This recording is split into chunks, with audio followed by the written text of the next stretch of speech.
সাহস আছে? এরা বলেছিল বাংলায় নাকি ভোট কেটে এরা ক্ষমতায় আসবে। কালকে প্রথম দফার ভোট হয়ে গেছে। বিজেপির ছটপটানি দেখতে পাচ্ছেন? দেখতে পাচ্ছেন? কি মনে হচ্ছে কাল প্রথম দফার ভোটে কি হয়েছে? কি হয়েছে?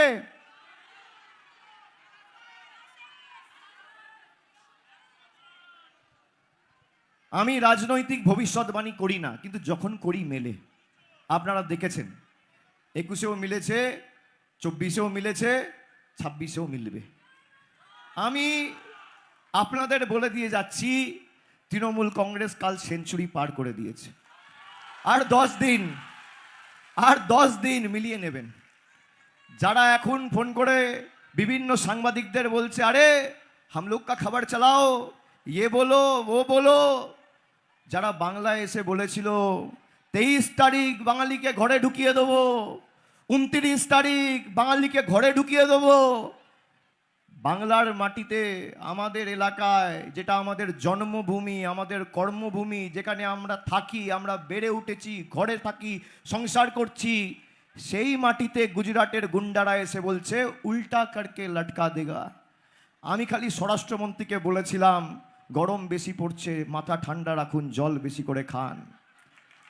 আর আপনার যদি সৎ সাহস থাকে 4 তারিখ বাংলায় থাকবেন, বেলা 12টার পর দেখা হবে। তিনি আজকে সাংবাদিক বৈঠক করে বলেছেন অভিষেক ব্যানার্জি আমাকে গালাগালি দিয়েছে। আমার মুখ থেকে কোনোদিন একটা বাজে শব্দ গত 15 বছরে কেউ শুনেছে? আমি জল খেতে বলেছি, মাথা ঠান্ডা রাখতে বলেছি। জল খাওয়া, মাথা ঠান্ডা রাখা গরমে সবার উচিত। বেশি করে জল খাও, মাথা ঠান্ডা রাখো।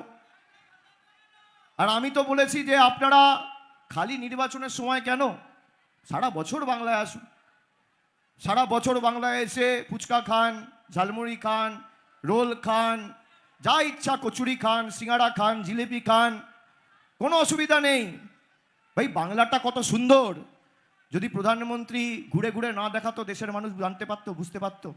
মমতা ব্যানার্জির সরকারের, মামাটি মানুষ সরকারের সব থেকে বড় ব্র্যান্ড অ্যাম্বাসেডার ট্যুরিজমের হচ্ছে নরেন্দ্র মোদী।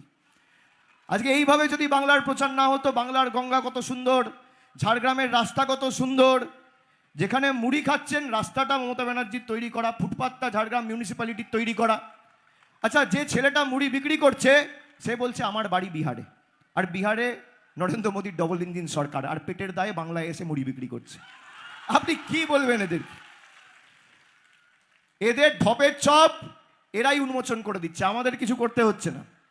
এখন বিভিন্ন জায়গায় দেখছি যারা মানুষের পাশে কোনোদিন দাঁড়ায়নি, খোঁজ রাখেনি, খবর রাখেনি, একবার সহযোগিতার হাত বাড়ায়নি, নির্বাচনের সময় বিজেপির প্রার্থীরা দেখছি কারোর বাড়িতে ঢুকে রান্না করছে, কড়াইয়ে লুচি ভেজে দিচ্ছে, কেউ দেখছি বাথরুমে ঢুকে জোর করে, সে কাটাবে না তাও চুল কেটে দেবে, কেউ জোর জবরদস্তি দাড়ি কেটে দেবে, সে কাটাবে না তাও তার দাড়ি কাটবে, কেউ দেখছি মইয়ে চড়ে আবার বাড়ি রং করছে, কেউ দেখছি চা বানিয়ে দিচ্ছে, কেউ কচুরি ভেজে দিচ্ছে।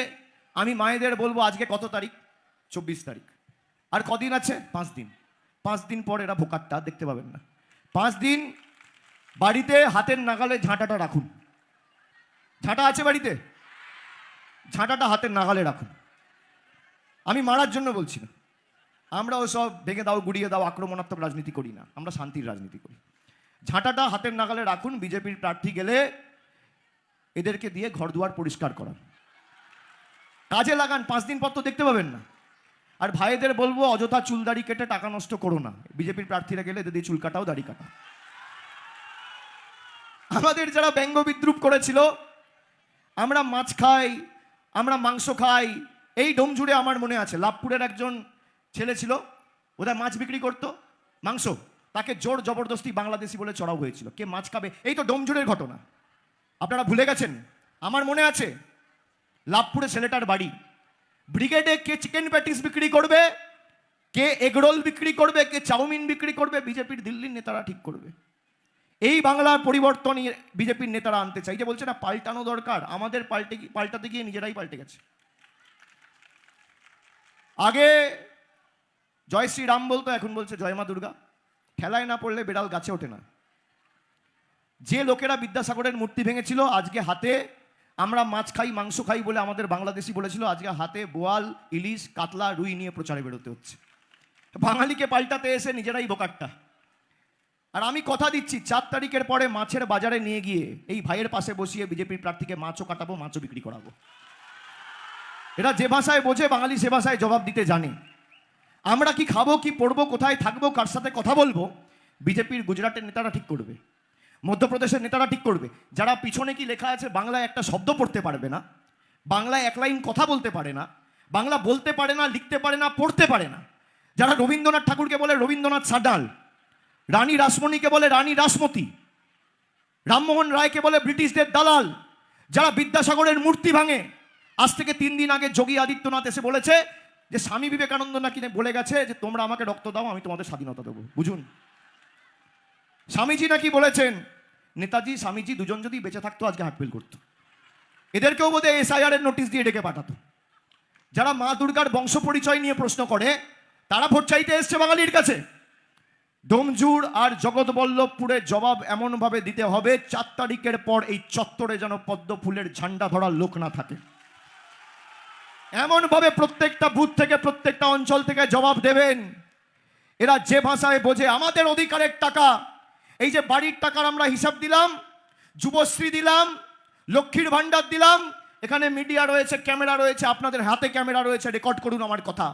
যদি নরেন্দ্র মোদীর কোনো নেতা কোনো মন্ত্রী প্রমাণ করতে পারে 5 বছরে বাংলায় বাড়ির জন্য নরেন্দ্র মোদীর সরকার 5 পয়সা দিয়েছে, যদি প্রমাণ করতে পারে গ্রামীণ রাস্তায় 1 টাকা দিয়েছে, যদি প্রমাণ করতে পারে 5 বছরে 100 দিনের কাজের শ্রমিকদের 1 পয়সা দিয়েছে, আমি রাজনীতি থেকে চিরতরে বিদায় নেব। ক্যামেরার সামনে কথা দিয়ে গেলাম, চ্যালেঞ্জ। যা করেছে তৃণমূলের সরকার করেছে, তৃণমূল কংগ্রেসই করবে। আর আপনারা যে ভালোবাসার ঋণে আজকে আমাদের আবদ্ধ করলেন, এখানে নিকাশি সমস্যা রয়েছে। বিশেষ করে জগৎবল্লভপুরে আপনাদের প্রাথমিক স্বাস্থ্য কেন্দ্রটা উন্নীতকরণ করার একটা দাবি দীর্ঘদিন ধরে রয়েছে। আমি দুটোকেই অগ্রাধিকার দিয়ে দেখব। আরও বেশি হাই ড্রেন ডোমজুড়েও তৈরি হবে এবং যেখানে যা অসুবিধা হবে, দরকার হলে এখানে হাই রোডের উপর দীর্ঘদিন ধরে আমাকে একটা বাস টার্মিনাসের জন্য আবেদন করা হয়েছে। এক ডাকে অভিষেকে আমি প্রায় 100টা ফোন পেয়েছি। সব রাস্তার উপর বাসগুলো দাঁড়িয়ে থাকে। আমরা সেই দাবিটাকে অগ্রাধিকার দিয়ে দেখার জন্য আমি 3টে প্রতিশ্রুতি আপনাদের দিয়ে যাচ্ছি। খাল সংস্কার, নিকাশি যে সমস্যা রয়েছে, 4 মে ফল বেরোবে। 31 মের মধ্যে সেচ মন্ত্রী, জনস্বাস্থ্য কারিগরি মন্ত্রীর নেতৃত্বে নতুন যারা মন্ত্রী হবে, প্রথমে ডোমজুড় জগৎবল্লভপুরে এসে মিটিং করে মানুষের অগ্রাধিকার দাবিকে অগ্রাধিকার দিয়ে দেখবে। আর জুন মাসে কিভাবে এখানে বাস টার্মিনাস করা যায়, পরিবহন মন্ত্রীর নেতৃত্বে এখানে বৈঠক হবে, সেটাও আমি সুনিশ্চিত করে গেলাম। আপনারা যে ভালোবাসার ঋণে আমায় আবদ্ধ করেছেন, আমি মাথা নিচু করে আপনাদের প্রণাম জানিয়ে গেলাম। গণতন্ত্রে গণদেবতাই শেষ। যদি মানুষ কারোর সাথে থাকে, জনগণ কারোর সাথে থাকে, তাকে কোনোদিন কেউ হারাতে পারে না। যতই করো হামলা